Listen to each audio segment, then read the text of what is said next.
Agora, uma outra pergunta para vocês, até nessa mesma matéria da Luciana Verdolin, é como é que vocês avaliam essa reação dos subprocuradores e até de ministros do STF ao Procurador-Geral da República, o Augusto Aras, envolvendo essa questão sobre a investigação de eventuais crimes de responsabilidade. Vai lá, Zé. Aqui antigamente tudo acabava em pizza e agora tudo acaba no Supremo Tribunal Federal. Está assim, né? Tudo judicializado. O procurador estava sendo cobrado a todo instante para abrir processo contra o presidente. Ele perdeu a paciência e falou: olha, essa história de impeachment e tal, isso é lá com o Congresso Nacional. Foi isso que ele quis dizer. Não incentivou o impeachment e nem se livrou ou colocou que não vai processar o presidente ou o ministro. Simplesmente julgamento político sim, com o Congresso, o procurador está certo. Adriles, como é que você avalia essa reação?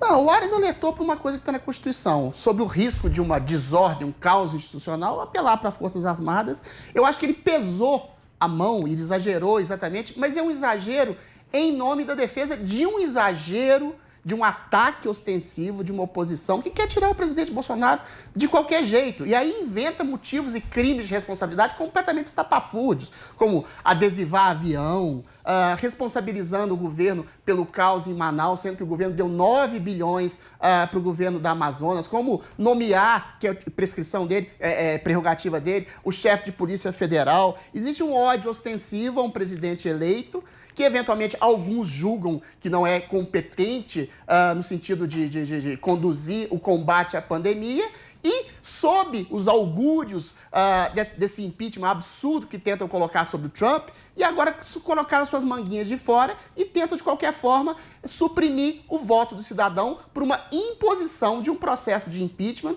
que é completamente espúrio e absurdo. E aí, Joel, o que você achou dessa reação? Eu lembrei agora, ouvindo a Adriles falar dos críticos ao impeachment da Dilma, né? Não, ela recebeu votos, ela foi votada pela população, portanto não pode tirar. Veja, se alguém comete crime de responsabilidade, o impeachment é a saída democrática. Mas qual é o crime do Bolsonaro?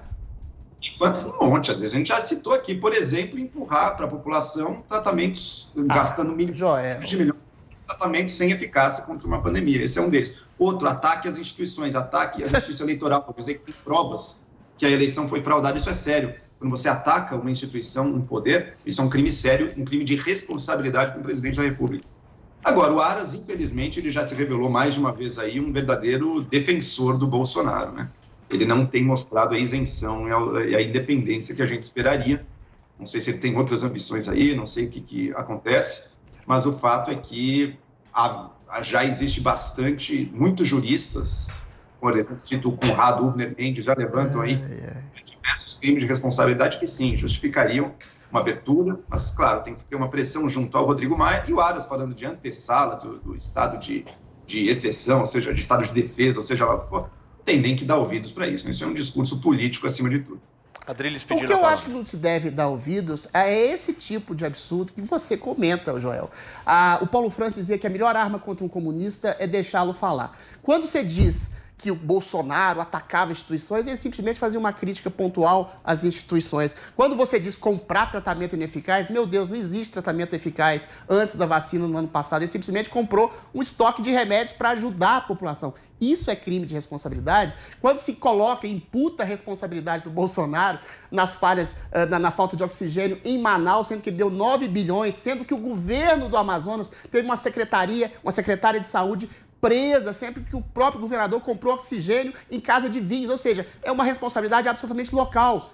Tudo isso que você enumera, que o MBL enumera, que outros opositores enumeram, é simplesmente, absolutamente nada, Joel. É simplesmente implicância com o governo que vocês querem derrubar a qualquer custo. Isso sim é ser antidemocrático. A Dilma Rousseff cometeu crime de responsabilidade. Ela cometeu as pedaladas fiscais. Não existe nada, rigorosamente nada, que possa se assemelhar a crime de responsabilidade no governo Bolsonaro. Joel. Então você liga mais para o equilíbrio fiscal do que para a vida humana. O Bolsonaro está matando gente? É isso? O Ministério da Saúde soube, pelo menos desde o dia 8 de janeiro, da iminente fim dos estoques de oxigênio em Manaus. Já está comprovado, nada fez. Tudo bem, e eu mesmo disse no dia, a principal responsabilidade dessa história vem do governador ou do prefeito, ou seja lá quem tivesse autoridade sobre aquilo. Mas o Ministério da Saúde, ao saber, pode ter tido corrupção antes. Se ele fica sabendo, que pessoas vão morrer, pessoas inocentes. Não foram as pessoas que morreram que praticaram a corrupção. Essas pessoas, pacientes dos hospitais, estão para morrer sem oxigênio. Ele fica sabendo dias antes da falta e não manda, e não se mobiliza. Pelo contrário, se mobilizou para enviar cloroquina, foi fazer cerimoniazinha do lançamento desse aplicativo vagabundo lá em Manaus. Quanto custou esse aplicativo? Essa é a primeira pergunta. Isso, sim, é crime de responsabilidade. Ele foi criminosamente negligente, levando à morte de pessoas. Nem você nega isso, você diz, a culpa é de quem roubou lá atrás. Claro, evidentemente, esse também tem que pagar. A culpa é do gestor, Joel. Sabendo? A responsabilidade pela pandemia diretamente é do prefeito e do governador. Adriles, se você fica sabendo da falta de oxigênio, você acha que ele pode cruzar os braços e dizer, não, vou deixar morrer porque a culpa não é minha? Isso é crime, Adriles. Não. Houve essa informação objetiva, isso tem que ser apurado, Joel. Houve uma informação, vai haver falta de oxigênio daqui 10 dias. Isso tem que ser apurado, você está dizendo isso de maneira trabalhada. Vai lá, Joel, para a gente finalizar, por favor. Finalizando, a sua mentalidade que você descreveu aí, Adriles, é a mentalidade do Bolsonaro. Para ele surge um problema, qual que é o primeiro impulso? Dizer, não, a culpa não é minha. Não vou fazer nada, eu não fiz nada, a culpa não é minha, ponto final. Isso é crime. Não, mas o governo está ajudando. Nesse momento Jodriles, está ajudando. Enfim. Vamos seguir.